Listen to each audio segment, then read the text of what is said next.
The Puzzling Adventures, The Case of the What Ifs. The Puzzlings were creatures who lived on a tropical island. Each Puzzling had a fuzzy body and a laid-back attitude. Every day, they drank pina coladas, played in the ocean, laid on the beach, and explored the island. The Puzzlings did not worry about anything.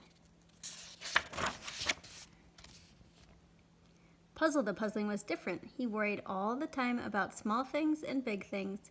While the other Puzzlings relaxed and played, Puzzle stayed by himself. He had a hard time fitting in because he worried so much. Puzzle worried about things like shark attacks, volcanic eruptions, tornadoes, and falling coconuts. He had so many worries that he had trouble enjoying himself like the other Puzzlings.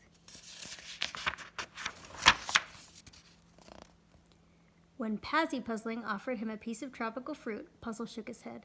"What if it's poisonous?" he asked. "Stop worrying," Pazzy said. She ate all kinds of fruit for lunch. Puzzle stayed by himself. When Paz and Paz Puzzlings asked him to come surfing, Puzzle sighed. "What if a shark attacks me?" he asked. "Stop worrying," they said. Paz and Paz surfed together all afternoon. Puzzle stayed by himself. When a group of Puzzlings tried to bury him in the sand, Puzzle backed away. "What if a tsunami hits the beach?" he asked. "Stop worrying," they said. The group of Puzzlings laid in the sand and laughed. Puzzle stayed by himself. Even though the other Puzzlings told him not to worry, Puzzle couldn't stop himself from doing just that. He thought of a what-if question for everything. Puzzle worried so much that he never joined the other Puzzlings in anything they did.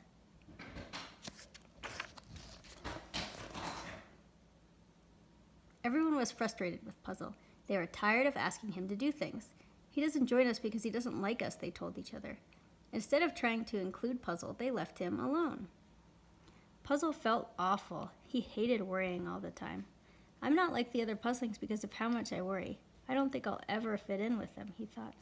Puzzle went home and cried. He started to worry that he would never feel happy. Puzzle didn't know how to make himself feel better, so he called the Puzz Doctor for help. The Puzz Doctor came over and examined Puzzle.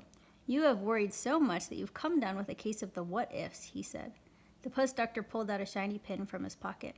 "Curing a case of the what-ifs takes time because you have to learn how to erase your worry thoughts. This pin will help you pop your worry thoughts. After they are popped, you should replace them with happy thoughts. If you do this every day, you will cure your case of the what-ifs." The next morning, Puzzle's head filled with worry thoughts. What if I fall out of bed? What if I have a bad day? What if the floor is cold? Puzzle grabbed his pen and poked it into his worry thoughts. Pop, pop, pop. His worry thoughts popped open and disappeared. Puzzle knew that he had to replace his worry thoughts with happy ones. He closed his eyes and waited for the perfect happy thought to fill his head. "I will get out of bed and feel cheerful," he thought. Puzzle watched his happy thought float around the room as he stepped out of bed. With this happy thought in his head, Puzzle felt cheerful. He smiled. Before Puzzle started his day, he closed his eyes and waited for another happy thought to fill his head. "I will eat a delicious breakfast and feel energized," he thought. Puzzle watched his happy thought float around the kitchen as he ate breakfast. With this happy thought in his head, Puzzle felt energized. He smiled again. Puzzle wanted to go outside with the other Puzzlings, but when he opened the front door, his head filled with worry thoughts. Puzzle struggled to pop all of them with his pin. He needed more time to practice if he was going to overcome his case of the what-ifs. Every day, Puzzle practiced popping his worry thoughts. At first, he popped them around the house. Then he popped them outside. After many days of practice, Puzzle popped his worry thoughts as he walked around the island. He took his pin with him everywhere. With his worry thoughts popped, Puzzle filled his head with happy thoughts. For the first time, he was able to enjoy himself and do things with the other Puzzlings. He ate tropical fruit, surfed, buried himself in the sand, drank pina coladas, and explored the island.